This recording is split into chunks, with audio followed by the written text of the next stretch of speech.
Salut et bienvenue sur cette vidéo. Tu l'as vu dans le titre, aujourd'hui, on va parler de chaussures de course.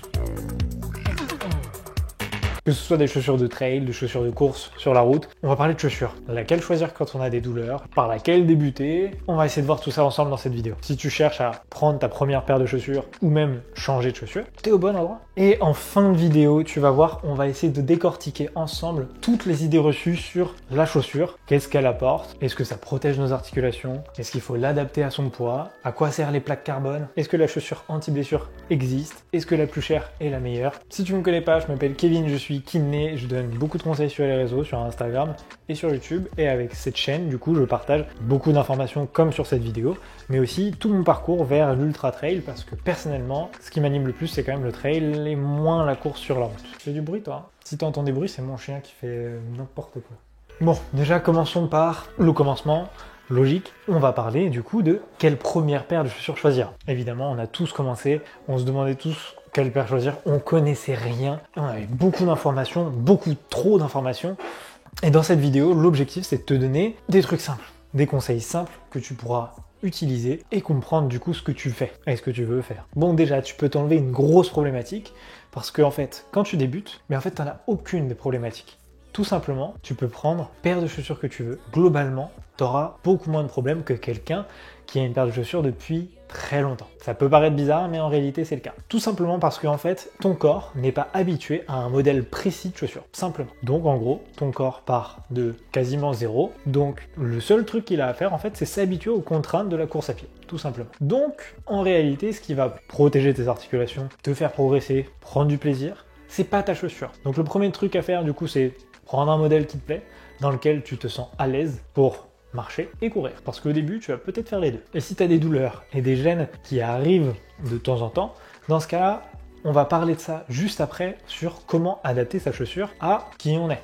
Nos douleurs, nos points faibles, nos endroits plus sensibles et nos points forts. Je t'ai dit que tu pouvais prendre n'importe quelle paire de chaussures. Mais il y a quand même un truc très important, c'est quand même de prendre une paire de chaussures avec un indice minimaliste assez moyen. L'indice minimaliste, c'est très simple en réalité. C'est un score de 0 à 100. Quand tu es à 100, c'est comme si tu étais pieds nus. Quand tu es à 0, c'est comme si tu avais des chaussures de ski à peu près. Et globalement, dans l'idée, l'objectif, quand tu prends ta première paire de chaussures, c'est d'aller le plus au milieu possible. Comment savoir ça? Globalement, il y a des sites qui le montrent très bien, qui le calculent pour toi. Généralement, ça se passe sur le site de la clinique du coureur. Tu as pas mal de chaussures qui sont référencées. Tu as même des boutiques qui calculent directement ça. Et sinon, tu peux le calculer toi-même. Bon, c'est un peu chiant. Mais ça se fait. Tu vas sur Internet, tu tapes indice minimaliste, le nom de la chaussure, et tu peux quand même essayer de trouver des informations. Évidemment, essaye de te rapprocher le maximum du 50%. Si t'es à 45, c'est pas grave. Si t'es à 40, c'est pas grave. Si t'es à 60, c'est pas grave. Mais dans l'idée, va pas chercher 20% ou même 80, voire pire. Aujourd'hui, sur le marché, on a tendance beaucoup plus à vendre des chaussures maximalistes, donc avec beaucoup d'amortis, très rigides. Du coup, ce que tu peux faire, c'est aller en magasin, prendre une chaussure avec un amorti assez moyen, avec une chaussure assez souple, pas très rigide, plutôt légère et aussi qui peut se tordre. Si tu as ça, on a déjà un bon gain. Et retiens bien le truc sur l'indice minimaliste, ça va vraiment t'aider à comprendre la suite de la vidéo sur la gestion des douleurs. Bon, globalement, la course à pied n'incrimine jamais une douleur. C'est bien sûr toujours la charge d'entraînement qui incrimine la douleur. Si tu cours 30 secondes, ça va pas vraiment te faire mal la plupart du temps. Maintenant, si tu cours 1 heure, là ça peut te faire mal. C'est pas courir, c'est le temps, voire même l'intensité, la vitesse. Donc, incrimine pas la chaussure dans la douleur. Maintenant, on peut quand même essayer de réduire ces douleurs et mieux les gérer avec certains types de modèles pour certaines personnes, voire certaines douleurs. Des endroits qui sont beaucoup plus sensibles que les autres, c'est les articulations que tu le sens en premier. Personnellement, c'est les genoux. Voilà, les genoux, c'est pas forcément mon point fort. Et par contre, au niveau des tendons d'Achille, j'ai pratiquement jamais de douleur. D'ailleurs, dis-moi en commentaire quelle zone de ton corps est la plus sensible et dis-moi si du coup cette vidéo t'aide. Donc, on va essayer de faire le plus simple possible. Donc, globalement, on a différents types de pathologies. En course, on peut les différencier sous 2 grosses familles. Fait très simple, hein, évidemment. On a les pathologies qui sont dites plutôt hautes, donc avec le genou, la hanche et le dos. Et après, on a les pathologies et les douleurs basses, donc périostite, tendon d'Achille, métatarsalgie, fascite plantaire, tout ce qui est plus bas que le tibia, tout simplement. Je sais pas si on voit toutes les douleurs qui sont plutôt basses, on aurait tendance à prendre une chaussure légèrement maximaliste. Tu te rappelles, je t'avais dit que normalement on devrait tous à peu près être autour des 50%. Si tu est beaucoup plus sensible au tendon d'Achille que aux genoux, dans ce cas-là, réduis peut-être un peu, ça pourra t'aider sur tes entraînements et tes cours. Et maintenant, à l'inverse, si tu as des douleurs qui seraient plutôt au genou, à la hanche, au dos, et ben là, du coup, on serait plus au 50%, mais on irait chercher un peu plus haut, 60, 70. Et dis-toi que dans tous les cas, c'est jamais définitif. Tu vas prendre un modèle, s'il ne va pas, ben c'est pas grave, prends un modèle différent. Tu prendras les trucs qui te plaisent dans ce modèle, qui va beaucoup plus dans ton sens. Tu te rappelles de ce curseur-là? Il est vraiment utile, je t'assure. Personnellement, du coup, j'ai des chaussures de trail. Les chaussures de trail, c'est comme des chaussures de route, sauf qu'il y a des petits crampons en dessous, tout simplement. Et voilà, je t'ai amené mes chaussures. Je vais pas te mentir, elles sont totalement en fin de vie. Il y a un trou en dessous, les crampons sont totalement déchirés, je crois qu'il y a des bouts de roche qui sont incrustés dans la semelle. Elles sont même plus droites, tu vois, recroquevillé le truc. Du coup, tu l'as vu, mes chaussures sont totalement en fin de vie. Je peux encore courir avec, mais vu que je prépare des trails de 100 km, dans l'idée, c'est pas forcément de courir avec ça. Donc qu'est-ce que je vais faire? Je vais tout simplement changer de chaussures. Non. Piper, non. Mais vu que je prends le même modèle, globalement la transition sera quasiment instantanée. Quand tu prends la même paire de chaussures et juste le modèle différent, ce que tu peux faire, c'est tout simplement alterner un entraînement sur deux pendant une semaine et après du coup la paire sera faite, elle est totalement adaptée à toi, ça va. Maintenant le problème c'est quand tu changes drastiquement d'une paire à une autre. Tu te rappelles de cet indice minimaliste? Si admettons que tu passes de 40% à 60% parce que tu avais fait fausse route et que tu n'avais pas vu cette vidéo, dis-toi qu'en moyenne on recommande un mois de transition par palier de 10%. Donc si tu passes de 40% à 60%, il te faudrait à peu près 2 mois.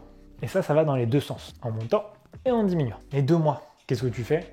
Tout simplement tu vas vraiment progressivement. Ça peut partir sur la première semaine de je fais juste un petit tour de quartier avec la nouvelle paire de chaussures et après je fais ma séance. Ou sinon, tu peux mettre la paire de chaussures dans un sac, tu fais une partie de la séance, puis l'autre, et tu augmentes progressivement. Tu peux faire certains entraînements avec la nouvelle et tout le reste avec l'ancienne, c'est toi qui vois. Mais vas-y progressivement et écoute ton corps. Je pense que tu as tout, et en tout cas, si tu as des questions, n'hésite surtout pas à les mettre en commentaire, ce sera un plaisir d'y répondre. Est-ce qu'on passerait pas aux idées reçues du coup? Est-ce qu'il faut adapter sa paire de chaussures à la distance? Je te prends un exemple. Quelqu'un qui fait des trails de 20 km, qui n'a jamais eu de problème avec sa paire, qui n'a pas spécifiquement de douleur, admettons qu'il se lance dans l'ultra trail, donc des trails de 80 km ou plus, est-ce qu'il faut qu'il change de modèle de chaussure? La réponse elle est non en fait. T'as pas forcément besoin d'adapter ta chaussure à la distance, mais beaucoup plus d'adapter ton corps, tout simplement. Adapte ton corps à aller plus loin, plus longtemps, et déjà ce sera une excellente étape.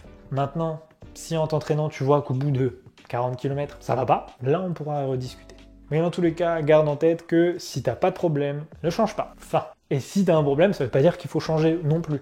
Ça veut dire que si t'as un problème, revois ta charge d'entraînement et la chaussure pourra t'aider un petit peu, mais pas énormément. Ah, les plaques carbone. Les plaques carbone, est-ce que c'est elles qui font courir plus vite? Oui et non. En fait, les plaques carbone, je te parle uniquement de science. Donc, il n'y a pas l'avis humain avec, il n'y a pas le placebo, il n'y a rien de subjectif. On parle uniquement de chiffres. Globalement, une plaque carbone, ça a été testé sur plusieurs coureurs. Et ce qui en ressort, c'est que les performances changent. Mais elles ne changent pas forcément que dans le positif. Elles changent dans le positif et le négatif. Globalement, un coureur a une variation d'environ 5% de ses performances, négatives et positives. Et ça, sans qu'il le sache. Évidemment, tu pourrais faire des tests en laboratoire pour savoir, mais objectivement, est-ce qu'on a besoin d'aller chercher ça? Évidemment, si tu es un marathonien professionnel, regarde, oui. Si tu as un trailer professionnel, tu peux regarder aussi. Mais personnellement, je préfère utiliser les muscles de mon pied, travailler les muscles, que d'utiliser une plaque de carbone. Parce que la plaque carbone remplace tout simplement ta voûte plantaire, elle la rend très rigide, et tu n'utilises plus du tout les muscles de ton pied. Et on en revient du coup à une chaussure extrêmement maximaliste. Est-ce que la chaussure anti-blessure existe? Si tu as regardé cette vidéo, tu le sais, cette chaussure anti-blessure n'existe pas. T'as beau avoir tout l'amorti du monde, des plaques carbone, tout ce que tu veux, si ta charge d'entraînement n'est pas la bonne, tu seras blessé, quoi qu'il arrive. Est-ce que l'amorti protège les articulations? Bien au contraire. L'amorti, en fait, qu'est-ce qu'il va produire sur ta foulée? Globalement, plus tu as d'amorti, plus tu auras tendance à allonger la foulée. Et en fait, de faire des plus grands pas à chaque fois. Qu'est-ce qui va se passer? En fait, tu vas augmenter les chocs, tout simplement. Tu vas créer beaucoup plus de chocs à chacun des appuis. Donc, ça donne quoi? Ça donne exactement le contraire de ce que tu veux avec ta chaussure, avec de l'amorti. Et tu l'as même vu, justement, qu'on dit aux gens qui ont des douleurs au genou, à la hanche et au dos, justement de réduire cet amorti. Est-ce que la chaussure doit être adaptée au poids de la personne? Celui-là aussi extrêmement répandu.